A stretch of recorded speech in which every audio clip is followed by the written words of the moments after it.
The crates were still warm.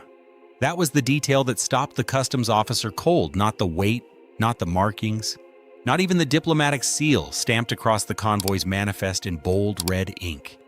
It was the heat radiating through the steel walls of the third vehicle, a heat that had no business existing inside a container listed as holding cultural exchange materials and official correspondence. He pressed his palm flat against the metal and pulled it back fast. Yet his eyes found his superiors. Neither man spoke. Both men understood that what they were standing next to had the power to end their careers, their freedom, or their lives, possibly all three, before morning. The convoy belonged to the Ugandan diplomatic mission, and somewhere across the city, in the presidential compound where the lights never fully went dark, Ibrahim Traoré already knew. He had known for 6 days. The intelligence had arrived in fragments, a whispered report from a border informant, a logistics manifest that didn't align with the declared cargo weights, a satellite image of a loading operation conducted at 2 a.m. at a warehouse that had no commercial reason to exist. Each piece alone meant little. Together they formed a picture that Traoré had studied without emotion, without panic, and without a single leaked word to anyone outside his innermost circle. Yet he sat with the information the way a chess player sits with a discovered threat, not rushing to respond, but waiting for the board to reveal exactly what the opponent intended. Because the weapons weren't the real problem. The weapons were the message. The question was who sent it, and what they expected him to do when it arrived. The customs officer made the call he was instructed to make. Within 4 minutes, the convoy was surrounded by a unit that had been stationed 2 blocks away for the better part of a week, positioned not as a reaction force, but as a confirmation team. They didn't rush. They didn't shout. They formed a perimeter with the quiet efficiency of men who had been told exactly where to stand and exactly when. The diplomat inside the lead vehicle, a senior attaché traveling under the full protection of international conventions, stepped out with the practiced composure of someone who believed his credentials were a force field. He was wrong. "You cannot detain this convoy," the attaché said, his voice carrying the particular authority of a man who had used that sentence before and watched it work.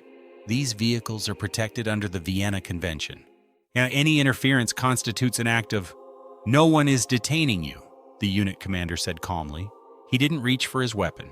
He didn't raise his voice. "We are conducting a safety inspection of all vehicles entering the capital corridor following last week's security directive. The directive applies equally to all traffic. You are welcome to contact your mission while we proceed." The attaché's composure cracked by a fraction, just enough for the commander to see it, note it, and file it away. The man reached for his phone. The call connected quickly. The response he received made his jaw tighten in a way that told the commander everything he needed to know. Whoever was on the other end was not calm. 3 kilometers away, Ambassador Kato Sebalime was already moving. He had been in Burkina Faso for 11 months. In that time, he had presented himself as a quiet, professional diplomat, a man of careful words, cultural sensitivity, and institutional patience. Yet here he had attended every required function, signed every required protocol, and cultivated the image of someone whose only interest was the formal business of bilateral relations. He was good at it. He had practiced it for years, across 3 different postings. But beneath the practiced neutrality was a network of relationships that had nothing to do with Uganda's official foreign policy and everything to do with interests that paid considerably better. Sebalime's car reached the convoy checkpoint before Traoré's representative did, which was precisely the sequence Traoré had anticipated, and precisely the reason his representative had been told to arrive second. Let Sebalime see the crates. Let him see that the seal had been broken not by force, but by the calm, methodical work of technicians who photographed everything before touching it. Let him calculate, in real time, what his exposure looked like. He had let him sweat inside his composed exterior and decide what his next move was. Because a man who believes he is losing always reveals his actual hand faster than a man who believes he is winning. Sebalime demanded to speak with someone senior. He was told that someone senior was on their way. He demanded the inspection halt. He was told politely that safety procedures could not be paused for any vehicle class. He demanded, finally, that he be connected directly to the presidential office. And that was the moment, that specific revealing demand, that confirmed for Traoré's watching team that Seboulime believed he still had a card to play at that level. He believed, in other words, that he had a contact inside the compound who could make this disappear. The phone was handed to him. The line rang. It connected. The voice on the other end was not the contact Seboulime expected. It was calm, unhurried, and carried the particular quality of a man who had slept well the previous night, because nothing that was currently happening surprised him. "Ambassador," Ibrahim Traoré said, "I think it's time we spoke directly." The silence that followed lasted 4 seconds. In political terms, it lasted a lifetime. Traoré did not accuse, he did not threaten. He asked a single question: whether the ambassador would prefer to have this conversation privately at the compound, within the hour, or whether the ambassador believed the current location was more appropriate for the discussion they needed to have. The phrasing was exact. The implication was surgical. He was offering Seboulime a door, and the choice of whether to walk through it or not was entirely Seboulime's to make. Seboulime chose the compound. That choice was, in its own way, a confession. What was inside the crates would not be described in clinical terms here, because the inventory had already been documented in triplicate by the time Traoré sat down across from Seboulime, in a room with no recording devices and no additional personnel, a choice that confused Seboulime more than any show of force could have.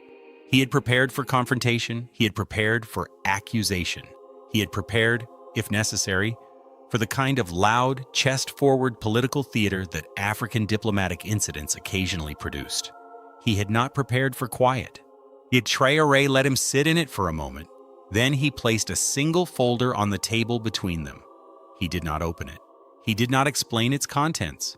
He simply rested his hand on it briefly, the way a man rests his hand on something he has no urgent need to use, and looked at Seboulime with the expression of someone who has already finished a conversation that the other party believes hasn't started yet. "I want to understand something," Traoré said. "Not for a report, not for a tribunal. I want to understand it because I think it matters. When you agreed to this operation, and I know you agreed, not simply enabled, what did you believe would happen when it was discovered? Did you believe it wouldn't be? Or did you believe that even if it was, the structure protecting you was strong enough to absorb it?" Seboulime said nothing. "Because if it's the first," Traoré continued, "then we have a professional problem. And if it's the second, then we have a much more serious problem. One that concerns not you and me, but the architecture of influence that believed this country was soft enough to run this kind of operation through without consequence." The word consequence hung in the air without a threat attached to it. That was the most threatening thing about it. Seboulime's training told him to deny. His instincts told him to negotiate. But something in the room, the absence of the expected aggression, the absence of the audience, the absence of any performance, disoriented those responses before they could fully form. He was a man who had spent his career reading the rooms of power and calibrating his behavior accordingly. He could not read this room, and a diplomat who cannot read a room is a diplomat who has already lost. "There are people," Seboulime said finally, choosing his words with the exhausted precision of someone dismantling a lie they've maintained too long, who believe that Burkina Faso's current trajectory represents an instability risk to regional economic arrangements they have spent a long time constructing. "I know who they are," Traoré said. The confirmation landed on Seboulime like a weight. He had expected to be providing information. He had not expected to be confirming it. "Then you know I was not the architect," Seboulime said. "No," Traoré agreed. "You were the vehicle, which is unfortunate. Yet because vehicles bear the legal liability that architects frequently avoid." He paused. "But that is not my primary concern today." Seboulime waited. "My primary concern," Traoré said, "is that the people who sent this convoy through your mission believed, apparently with some confidence, that either this operation would succeed or that its failure would cost me more than it cost them. I want to understand the basis for that confidence, and I think you can help me understand it. What happened over the next 40 minutes was not a coerced confession. It was, in the precise sense of the word, a negotiation, one in which Sebalime slowly recognized that the only currency he had left was information, and that the man across from him was not interested in destroying him, but in understanding the full structure of what had been attempted. The distinction mattered to Sebalime. It was the distinction between a man who wanted a trophy and a man who wanted a solution. Traore wanted the solution. That made him, paradoxically, the safer person in the room. The structure that emerged was not simple. The weapons military grade, sourced through intermediaries with no direct fingerprints connecting them to any government, were intended for a faction that had been quietly cultivated inside Burkina Faso's western provinces over the preceding 8 months. Yet the faction was not large. It didn't need to be. It needed only to be operational enough to produce an incident, a real one, with real casualties that would justify a particular category of international response. The response had already been drafted. The organizations prepared to deliver it had already been briefed. The incident was the missing piece. The missing piece was now sitting in a government warehouse, still faintly warm, surrounded by technicians in latex gloves. Ibrahim Traoré absorbed this without expression. He had known the general shape of it. The specific details, particularly the identities of the domestic contacts who had been cultivated to receive the shipment, were the pieces he had not yet confirmed. He confirmed 3 of them during the conversation without once appearing to be asking about them. He referenced situations, named circumstances adjacent to names, watched where Sebalime's eyes moved, and noted what Sebalime chose not to correct. It was not interrogation.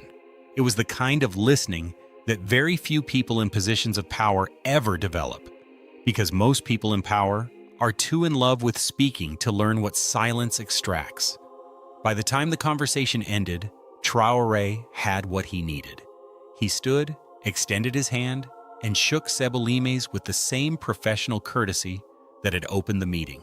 He told Sebalime that his status would be reviewed through proper diplomatic channels, and that he should expect formal communication from the foreign ministry within 48 hours. He did not arrest him.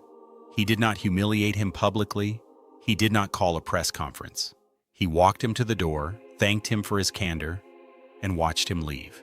The advisor waiting outside the room could not contain the question for more than 10 seconds.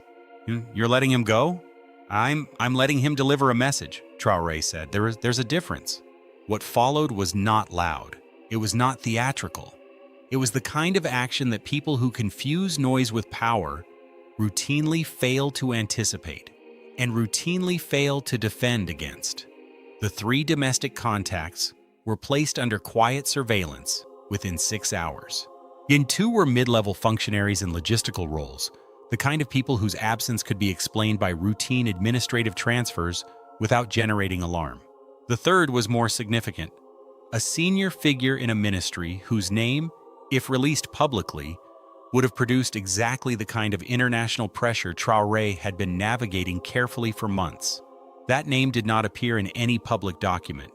Instead, it appeared in a private communication sent through a channel that reached precisely the people it needed, to reach people in 3 different capitals who had underwritten the operation now sitting in that warehouse, along with a quietly worded notification that Burkina Faso's government had a comprehensive record of the architecture, the financing, the intent, and the domestic network of what had been attempted. The notification did not demand anything. It didn't need to. Within 72 hours, a particular category of external pressure that had been building against Burkina Faso for the better part of 4 months, funding delays, bureaucratic obstruction in 2 multilateral bodies, a quietly coordinated media narrative about governance concerns, began to ease. Not loudly, not with any acknowledgement, just the particular specific easing that happens when people who had been pushing a door realize the person on the other side is holding a key they didn't know existed. In Kampala, Yet the Ugandan government, which had not officially any knowledge of what its ambassador had been engaged in, received a diplomatic note that was formal, correct, and devastating in its precision. Ambassador Smuggling was recalled within the week. The official reason cited was rotation to a new posting. The actual reason was understood by everyone who needed to understand it and by no one who didn't. That was exactly how Traore had designed it. A public expulsion would have produced noise, and counter-narratives, and a platform for the very networks he was dismantling. A quiet recall produced none of that. It produced only the clean, functional result. The ambassador was gone, the network was mapped, the pressure had eased, and no one outside a small circle of people who would never speak about it publicly knew exactly how it had happened. The customs officer who had first pressed his palm against the warm crate received no award, no public recognition, no ceremony.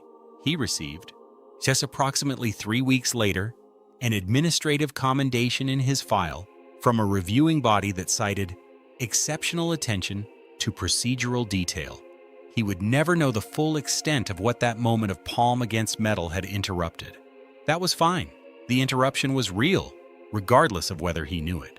In the weeks that followed, there were those in certain circles, in certain publications, in certain conversations conducted in the comfortable offices of people who had long made it their business to narrate African politics for audiences who would never visit the continent, who noted with some puzzlement that the expected destabilization event in Burkina Faso's western provinces had simply not materialized. The faction that had been cultivated so carefully went quiet. The incident that had been scripted never found its incident. The response that had been pre-drafted was never deployed. Without a satisfying explanation, the narrative simply moved on to other theaters. That was, in Traore's estimation, the most complete form of victory available, not the kind that required a stage, but the kind that required a void, where a catastrophe used to be. He stood at the window of the compound on a late afternoon, the city visible below in its complicated living entirety, markets active, traffic moving. Yet children walking paths that were still safe to walk. He held nothing in his hands. He was not performing reflection for an audience. He was simply present in the fact that the thing intended to shatter this city had passed through without detonating, not by luck, not by accident, but by the sustained, unglamorous work of paying attention, moving carefully, and refusing to give his opponents the reaction they had spent months engineering him toward. Yet there was no version of the events in which he had been more powerful by being louder. There was no version in which public fury had served the people better than quiet precision. He had watched leaders fall into that trap before, leaders who confused the energy of confrontation with the outcome of confrontation, who performed strength so loudly that they never noticed the actual threat until it was already inside the perimeter. He had decided long before any of this began, yet that the country he was responsible for deserved better than performance. It deserved results. The gap between those two things was where most political careers went to die. He intended to live in that gap with both eyes open. The folder on the table, the one he had placed between himself and Smuggling, without opening, contained nothing. It was empty. It had been empty the entire time. The weight of its implication had done more work than any document inside it could have accomplished. Because the most powerful intelligence is not what you show, but what your opponent believes you have. Smuggling had filled that empty folder with everything he feared Traore knew, and in filling it, had provided exactly what was needed. Traore had not lied. He had not fabricated evidence or manufactured a threat. He had simply placed an object on a table and allowed a guilty conscience to do what guilty consciences always do when confronted with silence and the suggestion of knowledge. That was not manipulation. That was understanding. The city held. The people moved through their day unaware of the thing that had moved past them in the dark. That was the point. That had always been the point. A leader who needs his people to know how dangerous the world is in order to justify his own indispensability is a leader who benefits from fear. Traore did not want that arrangement. He wanted the opposite. A city that moved through its day in safety, yet not knowing the name of the threat that had been quietly, completely, and permanently removed from its path. The weapons were destroyed. The network was mapped and its nodes quietly neutralized over the following month, one by one, with the patience of a man who had no interest in speed when thoroughness was available. The architects in their distant offices received no formal accusation, no public confrontation, and no opportunity to recast themselves as victims of African political persecution, the standard maneuver, the reliable counter-narrative. They received only the knowledge that the operation had failed, that its failure was total, and that the man they had attempted to remove from the board was still there, still standing, and had understood everything. That knowledge, Traore understood, was its own kind of message. Not the loudest, not the most satisfying for those who wanted drama. But the most permanent. He turned from the window. There was work to do, real work. The unglamorous daily architecture of a country being built against considerable resistance. There were decisions to make, people to meet, problems that had nothing to do with weapons and diplomatic vehicles, and everything to do with electricity, agriculture, infrastructure, and the 10,000 ordinary urgencies that constituted governance in practice, rather than in theory. He moved toward them without fanfare, without pause, and without the slightest trace of the fear that his opponents had spent months attempting to install in him. He had not given it to them. He would not.